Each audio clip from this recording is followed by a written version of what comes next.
আসসালামু আলাইকুম সবাইকে। ইলেকট্রিক্স পরিবারের পক্ষ থেকে আপনাদের স্বাগতম জানাচ্ছি। আজকে আমরা আপনাদের সাথে কথা বলবো ম্যানেজার ব্যালেন্স নিয়ে। এখন ম্যানেজার ব্যালেন্স আসলে বিষয়টা কি?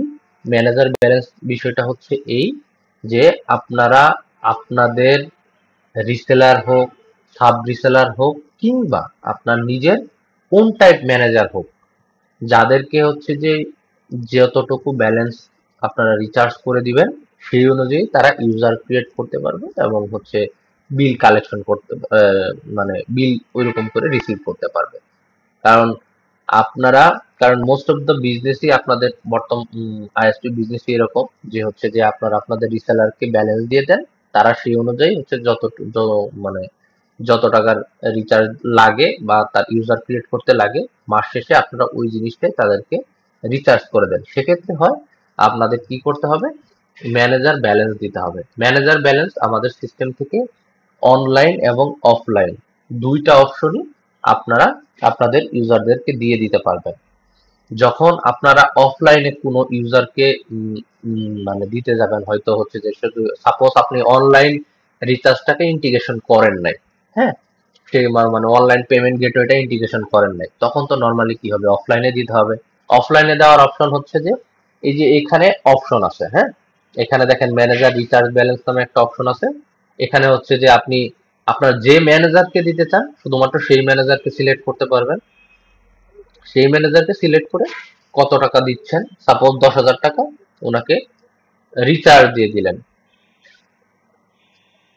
হ্যাঁ, যে রিচার্জ দিয়ে দিলেন তাইলে উনার অ্যাকাউন্টে ওই 10,000 টাকা রিচার্জ হয়ে যাবে। হ্যাঁ, এখন আপনার ইউজাররা অথবা হচ্ছে যে আপনি সাপোজ এই ইউজারটাকে কবির নামে ইউজারটাকে আপনি হচ্ছে যে রিচার্জ দিতে চাচ্ছেন, সেক্ষেত্রে হবে কি, আপনি এখানে ওই ইউজার ক্লিক করে অ্যাকশন বাটনে ক্লিক করে রিচার্জে গিয়ে আপনি ওই ইউজারকে সাপোজ 500 টাকা রিচার্জ দিয়ে দিচ্ছেন। রিচার্জ দিয়ে রিমার্কে আপনি আপনার সুবিধা মতো দিয়ে হচ্ছে যে এখন 500 টাকা রিচার্জ দিয়ে দিচ্ছেন। দেখেন অলরেডি হচ্ছে যে রিচার্জ ব্যালেন্সে দেখেন প্রথমে 10,000 টাকা ছিল, তারপর 500 টাকা। মানে বিষয়টা হচ্ছে অফলাইনে আপনারা এভাবে দিবেন, কারণ হচ্ছে যে এখন আম, অনেকেই হচ্ছে পেমেন্ট গেটে ইন্টিগ্রেশন করতে পারেন না। আর আপনাদের সবচেয়ে বড় সুবিধা হচ্ছে যে আপনার ম্যানেজাররাও যখন হচ্ছে অনলাইনে দিবে, সাপোজ রাত 10টা 11টা 12টার সময় আপনাকে ফোন দিল বা আপনি কোথাও বাইরে আছেন, আপনি ফোন দিল, ভাই আমাকে আমার প্যানেলে রিচার্জ দিয়ে দেন, সেই জিনিসটা যেন হচ্ছে না করতে হয় সেই জন্য হচ্ছে আমরা কি করেছি, আমাদের ইউজারদের জন্য হচ্ছে যে কি করেছি, অনলাইন রিচার্জের অপশন রেখেছি। এতে করে হয় কি, সে তার মতো রিচার্জ দিবে, যত টাকা রিচার্জ দিবে সেই অনুযায়ী হচ্ছে ইউজার ক্রিয়েট করতে পারবে। এটা সুবিধা না?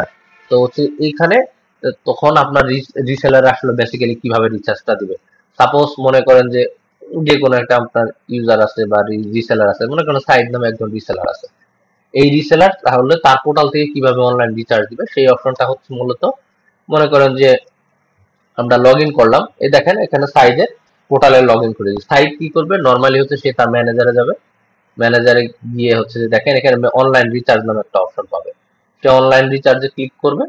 ক্লিক করার সাথে সাথে সে যত অ্যামাউন্ট রিচার্জ দিতে চায়, এখানে যদি যেহেতু এটা ডেমো, এখানে হচ্ছে যে অটোমেটিক বিকাশ শো করবে, তখন হচ্ছে বিকাশে ক্লিক করলে বিকাশের মাধ্যমে অটোমেটিক বিকাশ ওয়েব পোর্টাল ওপেন হয়ে যাবে, ওইখান থেকে সে রিচার্জ দিতে পারবে।